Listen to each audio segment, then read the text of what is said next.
Salut tout le monde, c'est All NBA et bienvenue dans cette troisième vidéo de One Day, One Team. Pendant ce mois d'août, je sortirai une vidéo par jour à propos d'une certaine équipe pour parler de son été, de son 5 majeur pour la saison 2019-2020, faire des zooms sur certains joueurs, parler de son histoire et pronostiquer sa place lors de la saison prochaine. Aujourd'hui, on parle des Boston Celtics. Durant cet été, Boston a eu 3 choix pour la draft. Romeo Langford en 13e choix, Grant Williams 22e choix, ainsi que Kasen Edwards 30e choix, qui est pour moi un style de cette draft.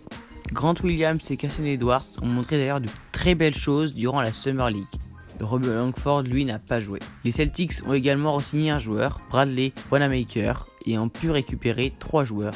Enes Kanter, qui vient des Portland Trail Blazers, Vincent Poirier, un Français, en provenance du Saskis Bocania, et Kemba Walker en provenance des Charlotte Hornets. On parlera d'ailleurs de Kemba juste après.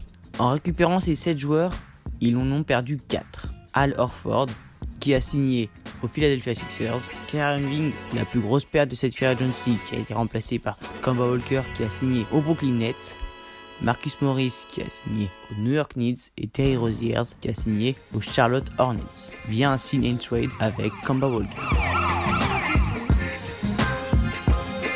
Et maintenant, la meilleure signature des Celtics cet été, celle de Kemba Walker. Arrivé cet été des Charlotte Hornets, Walker, qui évolue au poste de meneur, a paragraphié un contrat de 141 millions de dollars sur 4 ans avec Boston. C'est bien sûr un joueur de calibre All-Star de 29 ans et il a porté les Hornets pendant 8 saisons. La saison précédente, il a prouvé tout son talent avec des stats à 25,6 points par match, 5,9 passes décisives et 4,4 rebonds par match.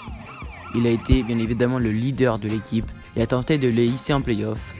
Malheureusement très mal entouré, il n'a pas réussi malgré qu'il soit très clutch et très régulier. Il constitue une réelle valeur sûre au poste 1 et est devenu depuis des années une référence dans la ligue.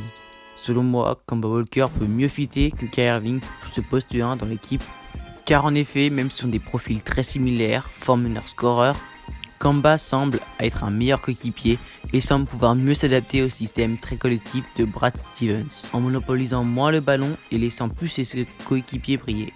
Kemba veut gagner et sera sûrement prêt à faire des sacrifices individuels pour faire fonctionner l'équipe. Après 8 ans de galère où il a pu briller individuellement, il a peut-être enfin trouvé une équipe à la taille de son talent. Maintenant, zoom sur le joueur qui devrait exploser lors de la saison prochaine, Jason Tatum. Arrivé lors de la draft 2017 chez les Celtics en 3ème position, Tatum a épaté lors de sa première saison avec notamment des playoffs brillants pour un rookie, avec presque 20 points de moyenne jusqu'à la finale de conférence alors que Kyrie Irving était absent.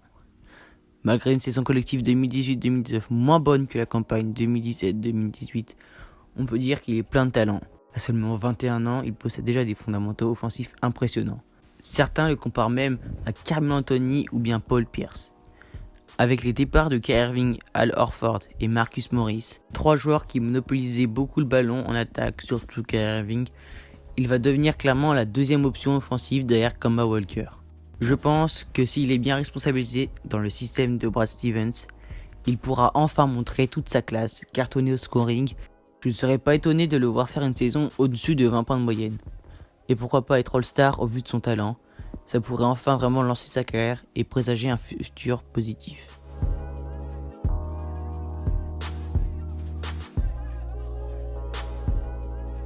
Et maintenant, voyons le 5 majeur prévisionnel des Celtics pour la saison prochaine. Kemba Walker au poste de meneur, Jaylen Brown, Gordon Hayward, Jason Tatum et Enes Kanter au poste de pivot.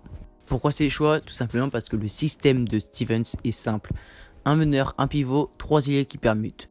L'axe Kemba-Kanter devrait composer la base de l'équipe. Le duo Tatum-Brown devrait reprendre place, accompagné de Hayward, qui après un an difficile de remise à niveau, devrait enfin être en possession de ses moyens et redevenir, pourquoi pas, un joueur de calibre All-Star.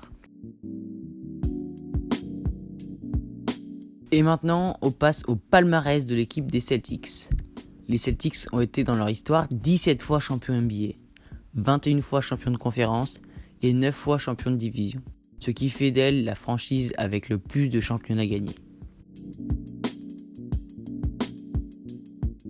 Mais alors, les Celtics peuvent-ils aller en playoff ? Selon moi, cette équipe a déjà une base solide et très bien coachée.